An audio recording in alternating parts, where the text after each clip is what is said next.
প্রিয় ভোজন রসিকবৃন্দ, আমার মায়ের বুটের ডালের একটা সিক্রেট রেসিপি আজকে আমি আপনাদের সাথে শেয়ার করব।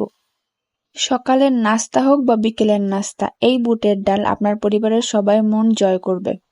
তো চলুন রেসিপিটি আপনাদের সাথে শেয়ার। বুটের ডাল যেহেতু একটু শক্ত হয়, তাই প্রথমে আমরা ডালটা 3 থেকে 4 ঘন্টার মতো শুধু জলে ভিজিয়ে রাখবো।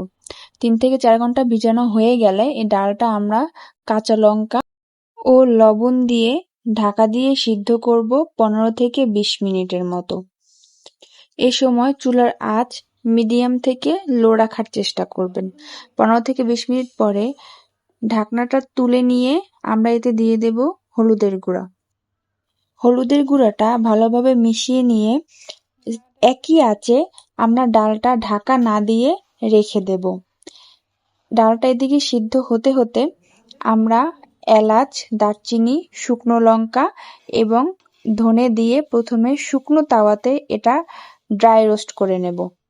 ড্রাই রোস্ট তো আপনারা সবাই জানেন কি, তা আমি এটা ভাঙিয়ে বলছি না। এগুলো মোটামুটি ভাজা হয়ে গেলে আমরা এতে দিয়ে দিচ্ছি পরিমাণ মতো শুকনা জিরা। জিরা খুব তাড়াতাড়ি পুড়ে যায়, তাই খুবই অল্প আঁচে এগুলো ভেজে নিতে হবে। ভাজা হয়ে গেলে এই শুকনো মশলাগুলো থেকে একটা সুন্দর ঘ্রাণ বের হবে, তাহলেই বুঝতে হবে যে মশলাটা ভাজা হয়ে গেছে। মশলাটা ভেজে নিয়ে এটার সাথে সাথে আমরা গুঁড়ো করে নেব ডালে ব্যবহারের জন্য। এবার ওই ফুটন্ত ডালে আমরা পরিমাণ মতো চিনি দিয়ে দেব। এখানে চিনিটা বাধ্যতামূলক দিতেই হবে, কারণ এই ডালটা একটু মিষ্টি এবং ঝালের কম্বিনেশন হবে। এবার আরেকটা তেলে আমরা সাদা তেল গরম করে তাতে তেজপাতা ও শুকনো লঙ্কা ফোড়ন দেব। শুকনো লঙ্কা কারান না ধরা অবধি এটা ভেজে নিতে হবে। দেখতে পাচ্ছেন আমরা কিরকম পরিমাণে এটা ভেজে নিয়েছি। এবার এর মধ্যে পড়বে শুকনা জিরা। জিরাটা দিয়ে খুব বেশি সময় হতে দেওয়ার কোনো দরকার নেই, জাস্ট 30 সেকেন্ডের মতো আমরা এটা তেলে রাখবো। রাখার পরে ফুটন্ত যে ডালটা আছে আমাদের, সেই ডালের মধ্যে এই ফোড়নটা দিয়ে দেব। ডালে ফোড়ন দেওয়া হয়ে গেলে আমাদের যে গুঁড়ো করা ভাজা মশলাটা আছে সেটা সম্পূর্ণটাই এই ডালের মধ্যে আমরা দিয়ে দেব এবং ভালোভাবে নেড়ে মিশিয়ে নেব।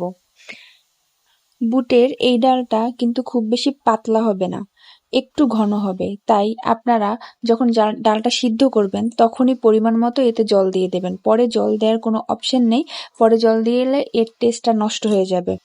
মশলাটা দেওয়া হয়ে গেলে এটা 2 মিনিট মতো ফুটিয়ে নিলেই হয়ে যাবে। এখানে আপনারা দেখতে পাচ্ছেন আমরা ডালের জন্য যে কতটুকু জল রেখেছি এবং কতটুকু ডালের ঘনত্ব হয়েছে। এই ডাল কিন্তু একেবারে গলিয়ে ফেলা যাবে না, একটু শক্ত থাকবে। আমাদের ডালটা হয়ে গেছে, এবার আমরা নামিয়ে নেব। গরম রুটি কিংবা গরম লুচি দুটোর সাথেই খুব ভালোই জমে যাবে এই বুটের ডাল।